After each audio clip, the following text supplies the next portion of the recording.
कुछ थोड़ा बहुत भी एक्टिव हैं, वो इम्पोर्टेंट है।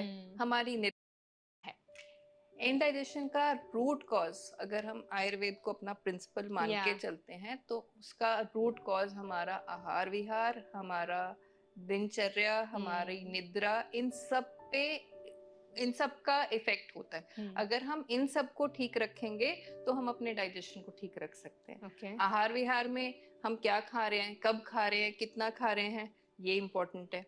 फिर उसके बाद व्यायाम, हम कुछ एक्सरसाइज कर रहे हैं, कुछ थोड़ा बहुत भी एक्टिव हैं, वो इम्पोर्टेंट है। हमारी निद्रा या हमारी नींद जो सबसे ज्यादा इम्पोर्टेंट है, क्योंकि नींद में ही हमारे बॉडी ने अपनी सफाई करनी है। ठीक है, अगर ये चीजें हम नहीं ध्यान रख रहे, जो आजकल हम नहीं ध्यान रख रहे, इसीलिए ये चीजें बहुत कॉमन हो गई हैं कि हमें हर दूसरा इंसान, मुझे भी मेरे पास क्लिनिक पे पेशेंट्स आते हैं तो इन सब प्रॉब्लम्स के साथ बहुत कॉमनली वो आते हैं कि हमें गैस हो रही है, हमें एसिडिटी हो रही है, हमें कॉन्स्टिपेशन हो रहा है। तो अगर आप रूट कॉज देखो तो उनका वो लाइफस्टाइल चेंज होना जरूरी है। हमें टाइमिंग्स अपने सेट करने जरूरी हैं। हम अगर ये देखें कि हमारे बॉडी के जो सेल्स हैं, जो इनका हमारा डीएनए है, ये बहुत प्रिमिटिव फॉर्म एज में अगर हम जाएं 1000 साल पहले, तो क्या था जब हम इवॉल्व हो रहे थे, जब हम आज के ह्यूमंस नहीं थे, प्राइमेट्स थे, तो एवोल्यूशन में क्या था, हम सूरज के हिसाब से चलते थे। ठीक है, जब सूरज उगा हम उठे, हमने पूरा दिन अपना काम किया, जब सूरज ढल गया हम सो गए। तो ये नेचर ने हमें वैसा ही बनाया, ये हमारा सर्केडियन रिदम है जिसको हमने खराब कर दिया।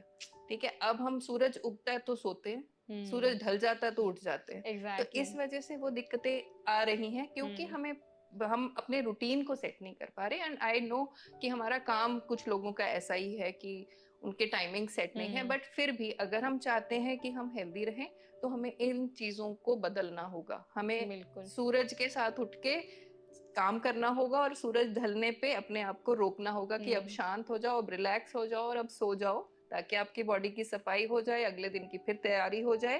तो वो बहुत जरूरी है। मतलब आपको ना नेचर की क्लॉक के हिसाब से चलना है। इसी को हम अपना सर्केडियन रिदम कहते हैं। इसको हम जितना एडजस्ट कर सकते हैं, मैं नहीं कह रही कि आप 10 और 4 का टाइम फॉलो करो, वो मुश्किल है, पर इसको जितना इस टाइम के आसपास रखेंगे कि आप 10 बजे सोए, सुबह 4 बजे उठे, ये आइडियल कंडीशंस हैं। पर अगर हम ये भी सोचें कि सुबह 5 बजे 6 बजे जैसे सूरज उगा उस टाइम हम उठ जाएं, उस टाइम पे अगर उठेंगे, थोड़ा मूवमेंट रहेगी हमारे बॉडी में, तो अपने आप चीजें बेटर हो जाएंगी। हमारा इवैक्यूएशन बहुत अच्छा होगा। जो लोग जल्दी उठते हैं उनका स्टमक बेटर क्लियर होता है, रादर जो लेट उठते हैं। ठीक है, जो जल्दी 5 साढ़े 5 उठते हैं उनके बावल मूवमेंट्स अच्छे होते हैं, उनको कॉन्स्टिपेशन कम होगा। पर जो लोग लेट उठते हैं, 10 बजे उठे, 11 बजे उठे, उनका स्टमक साफ नहीं होगा, मेजरली उनको ये प्रॉब्लम आएगी।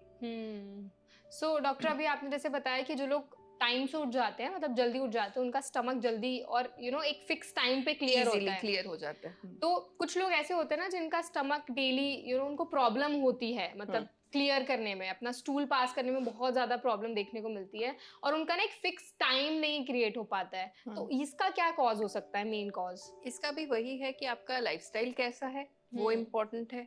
आप कितने बजे सोए, कितने बजे उठे। कई बार हमारा वो साइकिल ही सेट नहीं होता। कई लोग, जैसे जिन लोगों का शिफ्ट जॉब है, तो उसमें उनको प्रॉब्लम होती है कि कभी जल्दी सो गए, कभी लेट सोए, कभी जल्दी उठे, कभी लेट उठे, तो उससे बॉडी क्लॉक थोड़ा अपसेट हो जाता है, उसकी वजह से प्रॉब्लम होती है। और फिर कुछ लोगों को ये हैबिट्स हो जाती हैं, जैसे अगर मैं सिंपल सी हैबिट है कि हमें सुबह उठ के चाय के बिना स्टमक क्लियर नहीं होगा। बहुत लोग ये बोलते हैं, मेरे पास भी बहुत लोग आते हैं कि मैम चाय तो चाहिए, सुबह की चाय तो चाहिए। एग्जैक्टली। अब इसमें एकदम से आप मैं बोलूं कि नहीं जी चाय आज ही बंद कर दो, तो वो थोड़ा सा प्रॉब्लमेटिक है। क्योंकि मैं जो चाहती हूँ, मैं ये चाहती हूँ कि आप कोई भी चेंज लाओ, वो ऐसा चेंज लाओ जो सस्टेनेबल चेंज हो, जो आपको पता है कि ये मेरी बॉडी के लिए अच्छा है और इसको मुझे करना है। तो उसके लिए चेंजेस लाने जरूरी हैं, पर एकदम से, जैसे हम कोई नशा है उसको हम एकदम से छोड़ते हैं, हाँ। तो वो मुश्किल करता है हमारे बॉडी के लिए। तो उसमें भी आप कोशिश करो कि सुबह उठे, थोड़ा चले फिरे, 1-2 ग्लास पानी पिए, पानी गुनगुना पानी पी लिया। उसके बाद फिर भी अगर इच्छा हो रही है तो 1 कप भर के चाय ना पी के आधा कप पी लिया। ठीक है, उसको आप चेंज कर सकते हो हर्बल टीज में, जैसे सौंफ, अजवाइन, जीरा, थोड़ा सा अदरक, इसको बॉईल कर लो, इसका कंकॉक्शन पी लो। तो वो आपको एक थोड़ा सा सिस्टम आपका डिटॉक्सिफाई भी करेगा। क्या होता है जब हम रात को सोए, मैंने आपको जैसे पहले भी बताया कि रात को हमारा क्या काम है, क्लेंजिंग का काम है, हमारा सिस्टम क्लीन हो रहा है। अब हम सुबह उठे तो मोरलेस हमारा सिस्टम क्लीन है, साफ है। हमने सबसे पहले क्या किया, उसमें चाय का कप डाल दिया, ठीक है, उसमें हमने टेनिन्स डाल दिए जो हमारे सिस्टम को सुबह से ही स्लो डाउन करना शुरू कर देंगे। हमें करना क्या है, हमें ये करना है कि हमारी जो जठराग्नि है या हमारी जो फायर है उसको हम थोड़ा सा एग्रेवेट होने दें। सुबह सुबह वो उतनी तेज नहीं होती, वो जैसे जैसे दिन बढ़ेगा, जैसे जैसे सूरज ऊपर जाएगा वैसे वैसे वो एग्रेवेट होगी। तो इसीलिए ये जरूरी है कि हम सुबह अपने सिस्टम को क्या दे रहे हैं ताकि हमारे लंच टाइम तक आते आते हमारा सिस्टम ठीक रहे, हमारा डाइजेशन ठीक रहे। तो सबसे जरूरी है कि आप कुछ ऐसी चीजें जो आपके हीट को कम ना करें बल्कि थोड़ा बढ़ाएं। ठीक है, पानी पिया या डिटॉक्स वाटर पिया या डिटॉक्स चाय की तरह हमने बनाया। अगर हमें नॉर्मल चाय चाहिए भी तो उसको बहुत देर तक ऐसा नहीं कि रख के भूल गए गैस पे, चाय पत्ती डाली है और वो बिल्कुल काली हो रही है, वो नहीं। थोड़ा सा उसको आपने हीट कर लिया और जितना मॉडरेशन में दूध डाल के बिना चीनी के आप वो पी लीजिए। उसके बाद कोशिश कीजिए कोई फल खाइए। अच्छा, ठीक है, कोई भी फल। एप्पल मेरा फेवरेट फ्रूट है, तो एप्पल आप खाइए। एप्पल में बहुत प्रोबायोटिक्स हैं, तो वो आपको आपके डाइजेशन को भी इम्प्रूव करता है, फाइबर भी देता है। अच्छे से धो के छिलके के साथ खा सकते हैं। मतलब खाली पेट लेकिन नहीं खाना है ना फ्रूट, कुछ खाओ उसके बाद ही फ्रूट नहीं, खाली पेट खाएंगे तो और अच्छा रहेगा। जो चाय छोड़ सकते हैं वो चाय छोड़ दें, चाय जरूरी नहीं है पीना। ठीक है, आप मॉर्निंग में कोई भी सीजनल फ्रूट, एप्पल है, बनाना है, डिपेंडिंग कि आपको कोई वेट इश्यूज नहीं है, आप डायबिटिक नहीं हो तो आप बनाना भी खा सकते हो। ठीक है, आप थोड़ा पपाया भी खा सकते हो। ठीक है, उसके बाद अगर आपके पास ऑप्शन है कोई वेजिटेबल जूस ले लो। ठीक है, सीजन के हिसाब से। अब सर्दियों में हम गाजर, आंवला, चुकंदर इसका ले सकते हैं, गर्मियों में हम लौकी का ले सकते हैं, हम वाइट पेठे का ले सकते हैं जो अगेन डिटॉक्स करता है हमारे सिस्टम को। ठीक है, ऐसा करते करते हमने 10 बजे तक का टाइम हमारा हो गया, तो हम कुछ छाछ पी लें या हल्का फुल्का नाश्ता कर लें जिसमें कि आलू के परांठे नहीं, ठीक है, जिसमें हम थोड़ा कुछ छोटा एक क्वांटिटी, हम ओट्स खाएं या एक मूंग दाल का चीला खाया, या अगर कोई नॉन वेजिटेरियन है तो अंडा ब्रेड खा लिया। ठीक है, ठीक है, या स्प्राउट्स बट स्टीम करके, बिना स्टीम किए नहीं। बिना स्टीम के स्प्राउट्स खाएंगे तो फिर वो गैस्ट्रिक हो जाता है, तो उसको हम स्टीम करें या हल्का बॉईल करें, फिर वो खा सकते हैं। फिर जो हमारा मेन मील है वो होगा हमारा 12 से 2 के बीच में। ठीक है, जब सूरज बिल्कुल हमारे सर पे है। ठीक है, वो हमारा टाइम ऐसा है जिसमें हमारा डाइजेशन मैक्सिमम है। उसमें हम कुछ भी हैवी खाएं। ठीक है, उसमें हम अपने नॉर्मल रूटीन में सारी चीजें, दाल, रोटी, चावल, सब सब्जी, सैलेड सब खा सकते हैं, पर कोशिश करें कि 12 से 2 का टाइम हमारा वो फॉलो हो लंच का, ताकि हमारा वो जितना भी डाइजेशन है वो बेटर हो सके, क्योंकि हमारी जठराग्नि इस टाइम पे मैक्सिमम है, हमारी हीट इस टाइम पे मैक्सिमम है, तो वो जितना हमने खाना खाया वो उसको अच्छे से पचा पाएगी, जल्दी डाइजेस्ट होगा और हमें न्यूट्रिशन बेटर मिलेगा।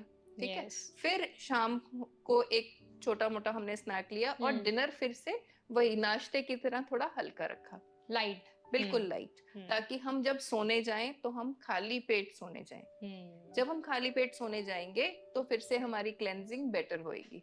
ये चीजें एक दिन में चेंज नहीं होंगी, धीरे धीरे धीरे करके हम हैबिट बनाएंगे, पर ये जरूर बन जाएगी। अगर हम अपने ग्रैंड पेरेंट्स की बात करें तो वो जनरली 2 मील करते थे। हमारा ये रूटीन है, मतलब इंडियन संस्कृति, आयुर्वेद भी यही कहता है कि आप दो मील आपके लिए सफिशिएंट है। ठीक है, जिसमें आपने 10-11 बजे या 12 बजे तक एक मील लिया और फिर 6 बजे 6:30 बजे एक मील लिया, बीच में आप फल खाया आपने या फिर दही लिया या छाछ पी लिया, तो वो हमारे लिए सफिशिएंट रहता है। इसका एक लॉजिक सबसे बड़ा ये है कि हमने जब खाना खाया रात को तो वो हमारे सोने से जाने से पहले पच जाए।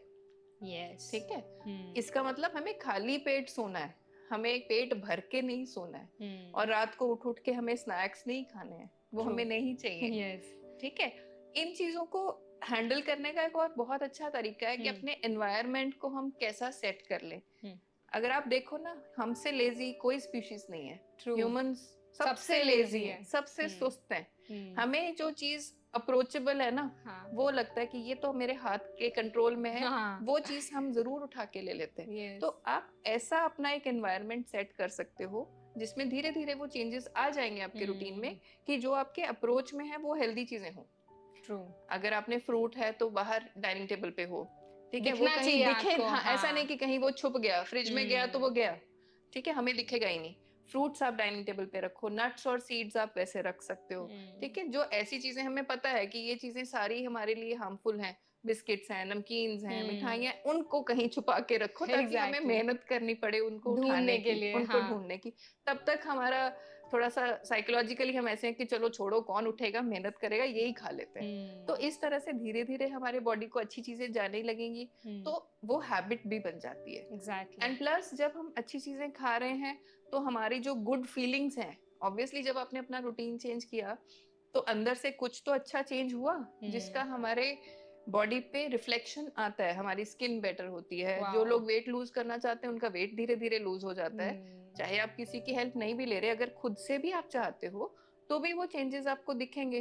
तो मेरे हिसाब से वो शायद खुद से अंदर से आ जाती है चीज कि चलो अब तो ये मेरी हैबिट बन गई, अब इसको ऐसे ही रखते हैं। सो दिस इज व्हाट मुझे लगता है कि ये चीज आनी चाहिए, ये चीज हम सबको समझनी चाहिए कि जो चीजें अच्छी हैं उनको कोशिश करें ज्यादा लेने की, और जो चीजें हमें पता है खराब है उनको थोड़ा सा अवॉइड करेंगे तो बेटर हो जाता है। कहते हैं ना 21 दिन में एक हैबिट हमारी फॉर्म हो जाती है। तो अगर हम टाइम देते हैं अपने सिस्टम को तो वो चीजें चेंज कर सकते हैं हम। ये एक्सक्यूजेस सबके पास होते हैं, टाइम नहीं है एक्सरसाइज के लिए, अरे कुछ नहीं मिल रहा, चलो सोडा पी लिया या लिम्का पी लिया या कोई भी कार्बोनेटेड ड्रिंक पी लिया, ठीक है, बट अगर हम चाहें तो हम उसको चेंज कर सकते हैं। मतलब हमें खुद ही डिसिप्लिन बनाना है, कोई और नहीं कर सकता हमारे लिए, कोई और नहीं कर सकता, ये हम ही कर सकते हैं।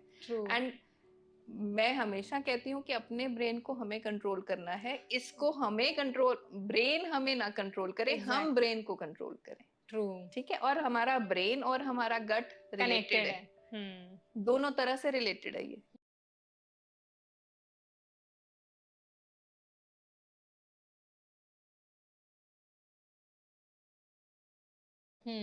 ठीक है, तो गट ठीक है तो ब्रेन भी ठीक है, और ब्रेन अगर हम थोड़ा कंट्रोल कर लेते हैं तो जो हमारी क्रेविंग्स हैं, जो हमें लगता है कि अरे आज तो बड़ा मीठा खाने का मन हो रहा है, वो सब चीजें हम कंट्रोल कर पाते हैं। ये मेजरली ब्रेन में होता है। एग्जैक्टली, साइकोलॉजिकली जो चीजें होती हैं, अगर हम थोड़ा सा कंट्रोल करें तो वो चीजें हैंडल हो जाती हैं। मतलब हमारे पास पावर होनी चाहिए और कंट्रोल, एग्जैक्टली, और हमें क्या खाना है क्या नहीं खाना है वो हमें पता होना चाहिए, हमें पता होना चाहिए। एग्जैक्टली, बहुत इंपॉर्टेंट पता पॉइंट है आपने पर हम हाईलाइट किया। शायद भूल गए हैं, तो हमें उसको रीइंफोर्स करने की जरूरत है, हमें थोड़े चेंजेस ऐसे लाने की जरूरत है, और आई एम श्योर वो धीरे धीरे करके आ जाएंगी चेंजेस। तो एग्जैक्टली, अगर एक बार आप शुरू कर देते हो तो कहीं ना कहीं पुश मिलता है, आप खुद